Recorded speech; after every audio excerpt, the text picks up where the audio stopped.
Бізде ВАЗ-21-14 ошибка шығып тұр.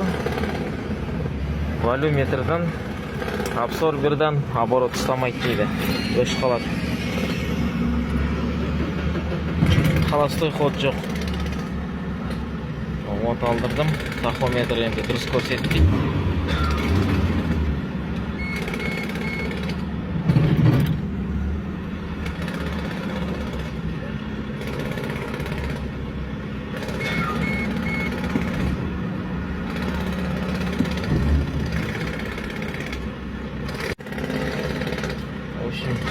Өшіп қалды. Ұзақ түсірген жоқ, өшіп қалды. Өйткені бізде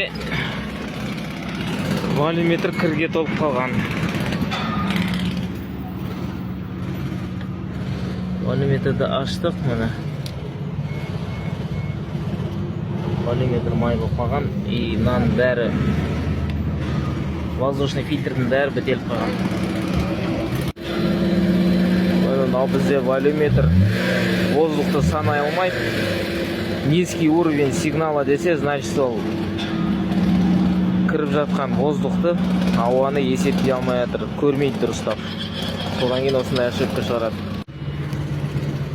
Воздушный фильтр кірленген, бірақ қатты емес, өйткені мынау сапуннан май лақтырады екен. Содан кейін ол тез кір болып қалады. Сол үшін регулярно тазалап отыру керек. Бұлай негізі мотордың өзінен болып тұр ғой.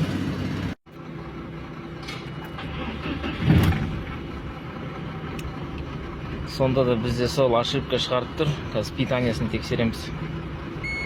Ошибка постоянно өшпейді. Холостой ход более-менее болды. Бірақ сонда да өшіп қалады. Өшіп қалды. Бізде, в общем, питания жоқ екен. Қазір питаниясын таптық. Міне. Екінші контактқа питания келмейді. Қазір питаниясын тауып салдық. Абсорбер барлық ошибка өшті. От алдырып көреміз қазір.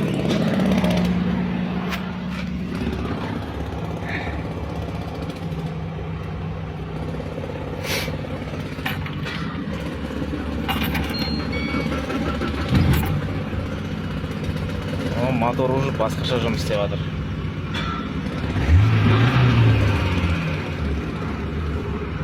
Оборот плавно көтеріліп, плавно түсіп жатыр. Все, осымен жұмысы бітті.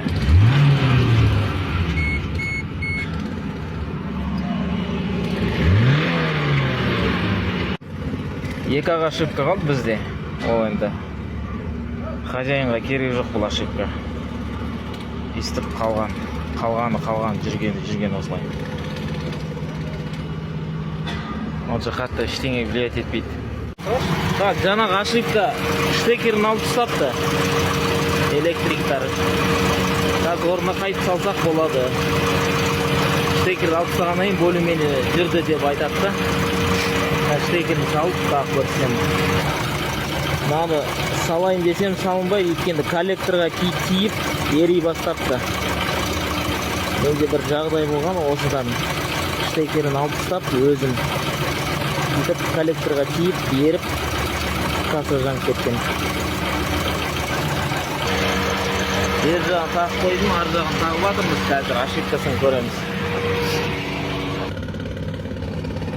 Жоқ, бізде салдым, сонда да ошибка шығып тұр, өйткені нагреватель екі ақ проводтың сопротивлениесі жоқ екен, үзіліп қалған. Все, көкеміз риза, біз де риза.